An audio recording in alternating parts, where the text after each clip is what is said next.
I'm Dan Johnson. I'm talking with John Rathmel about the Bristell. So we've looked at the Bristell before, and we've loved it and flown it and all that, but there's some differences about the airplane now that we're into a new season of flying. Hit the highlights for me of what's new in the airplane, John. Okay, Dan, we're happy to share with you the 912 IS Sport version in this particular model, and we also upgraded our avionics packages to a Garmin suite. So we've got the G3X Touch with the 796 on board. So we have weather, traffic, ADS-B, in and out, autopilot, and we support the Behringer brake system. And this particular model has hand brakes. Of course, all the Bristells have adjustable rudder pedals, so you can accommodate somebody who's between 5'4", 5'2", depending on their sitting height and leg length, all the way up to about 6'8". No kidding, I saw a 6'8" guy get in this airplane and feel comfortable. Wow, that's okay. So I'm looking at it here. We'll give another view in a moment, but this is a beautiful spread. I love the Garmin G3X Touch. We've looked at that, done a video about it. Beautiful execution they've done. So this is all Garmin all the way across. I see autopilot. There's like nothing lacking in here. An airline pilot could be envious of this cockpit. Well, I am, as you know, I have an airline background, and even an airline pilot could fly it. Some real skills there needed. Well, not so much. Actually, you've got a great training program too. We've touched on that earlier, but yes. As the Bristell USA guys, you're very careful to make sure people they'll enjoy the airplane, of course, but you don't enjoy something you can't feel like you can fly competently. So you're taking good care about that. The 912, you flew down here. You got the 912 IS now, That's the correct. new engine. And what was your experience at flying the airplane down here from? You brought it down from New York, right? Came down from Pennsylvania, from our facility in pretty Lancaster. Good distance. That's correct, Lancaster, Pennsylvania. The IS engine is known for its economy. So one of the other thing that I noticed, just from a esoteric standpoint, was the smoothness of the engine. We did away with the altitude compensating carbs on the IS engine. It's the newest out there, so when we have a customer that really wants the newest, latest, and greatest, this 912 IS engine, it represents that technology. Multiple computers, multiple backups to keep the airplane running smoothly. The aircraft really runs smooth, and that was one of the things I really noticed about this particular setup. And you can save a couple of bucks by using auto gas. You can. In fact, I started out with auto gas in this airplane on the way down here, and the airplane was burning about 4.2 gallon of gas at about 97% power. 4.2 gallons per hour. At what kind of speed? We were showing consistently 105, 108 at that. Knots. Knots. Knots and indicated. Indicated. Okay, so. Yeah. By the way, we were very low. And those kind of numbers, you're looking at 25 plus miles per gallon. Oh yeah. At 120 or so miles an hour. Correct. So compare that to your car. Whatever kind of car you got, you're probably not doing that well. Right. Not at that speed, certainly.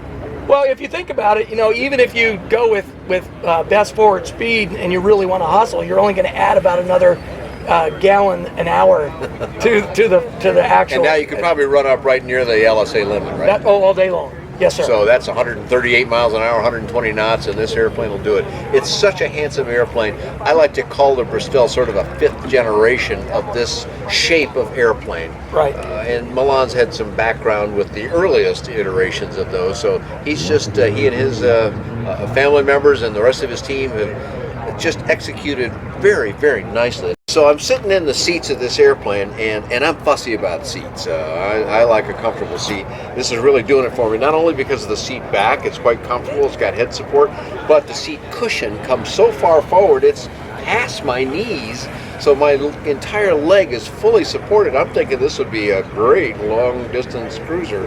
Stick on the autopilot here, I'd have trouble staying awake, but not really.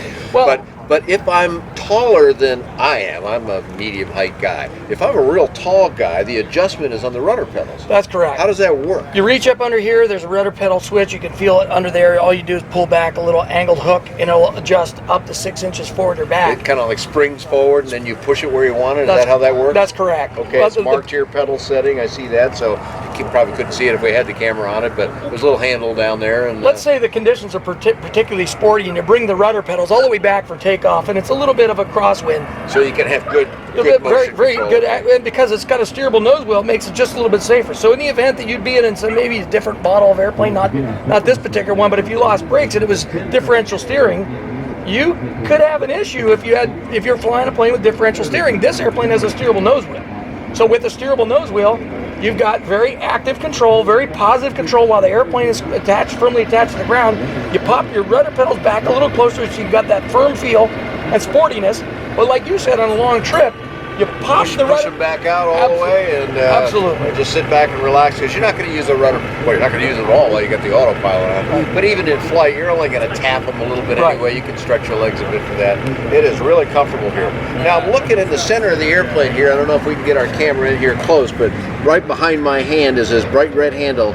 This is you've had toe brakes in this, but this one has a handbrake. Right. And you know, I'm real used to these. There's a lot of GA guys that go, wait a minute, I don't know about a handbrake. And you think, well, look, what do you have in your car? You have a steering wheel and you have a brake. Right. And that's all this is, except it's by hand, and it's right by the throttle. You can actually work them both together. Right. So I can tell by the coloration here, because they're distinctive about that. This looks like the Behringer handbrake. That's correct. And so it's got Behringer wheels and brakes on it. It's kind of the Cadillac of. That's correct. Or I guess in they're European. So it'd be the Mercedes of brakes and wheels. But I also see that I can manipulate them both with one hand. That's correct. Tell me how you normally go about that, John. Well, when I fly, and you and I have flown a number of times together, Dan, and we fly a little bit of formation together, and we've also had a chance to fly some product flight reviews. When I fly from the left-hand side, as with anything that Milan Bristell makes, it's ergonomically correct to your hand. It automatically falls in place exactly how you think. And if the airplane doesn't quite do exactly what you think it's going to do, it's not the way he designed it. He typically has a very particular thought in mind. When I bring my throttle all the way back, as you can see, and retard it all the way to here, you can see my hand is already on the brake. So there is no skip between and that's how we'd use it, throttle back, then the brake. Right. We're never going to use it. Well, or if we're getting ready to take off, I have my brake here. I begin to advance my throttle. I slowly release the brake, and there it is.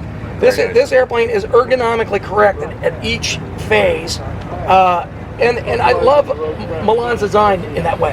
Well, it's got a lot of cleanliness of design, and I'm going to kind of crank myself around here a little bit, because now we got something else kind of odd here. Now, normally, I'm banging on the back here. There's some panels there that normally I'd put some baggage there.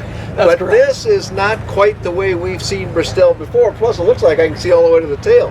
What's this about, John? You can. Well, from a safety standpoint, as you know, in our airplane, everything is about safety first, then it's about form, function, and what we have here is in flight, that area is not to be used at all. So there's a bulkhead that covers that. There's a bulkhead that covers that. That is not an in-flight storage area in any way, shape, or form. What that is a sleeper sleeve, and we thank our Australian counterparts out in Anderson Aviation out in Australia for coming up with this plan.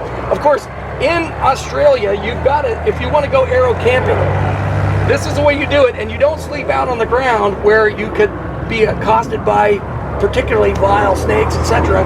So they do a sleeper sleeve. So to show the American market, we brought this airplane over with a sleeper sleeve in it so that we could demonstrate it to anybody here who might have an interest. So with a little air mattress and sleeping bag or something, it looks like that's easily long enough for at least one person to be quite comfortable. Yeah, and maybe even two if you're kind of cozy. If you're kind of cozy, yeah. Right. In this airplane, of course, you've got multiple storage areas. There's two wing lockers that accommodate 44 pounds apiece, and they come already rigged up with waterproof sealant around the inside. So if you get into rainy conditions, it's not going to be a big deal. But it comes from waterproof bags as well. And you pack those at home. You drop that in here. You've got a forward cargo locker just forward of the canopy as well that can accommodate 33 pounds.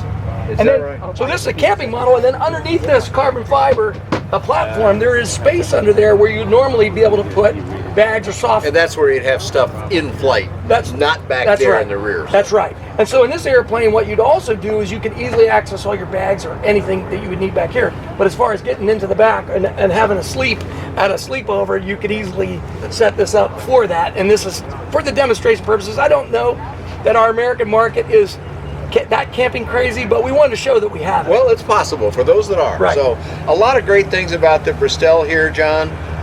This airplane has convinced me ever since it first came to the country, and I've known Milan for a long time. I know him to be a quality individual. We're happy that he's having some success now with some new distribution in the United States. New glass panel, lockers in the front, lockers in the wing, sleeping in the back, and you've got the shear program we'll show on another video about how you can afford one of these things on a very economical basis. Where can we find even more stuff if they say, that's a lot, but I've got a question about this or that? How do we find you on the web? We'll put it on the screen for people, John. Please come visit us at our newly revamped website at BristellAircraft.com. Beautiful. Okay. You can always visit us at brmaero.com, which is the factory site, and take a little tour of the factory and look at the new setup that he's got over there. You know, you've been over there, Dan. It's incredible how much he's come forward in the last couple of years. The advancements are dynamic. He's really selling very well in Europe, and with our new transition program for folks interested in training into this airplane, maybe coming down from a Cirrus, they're comfortable, they're used to being in something that's bigger, comfortable, rides better. We transition folks into this, so safety is at the top of our minds, and then form and function.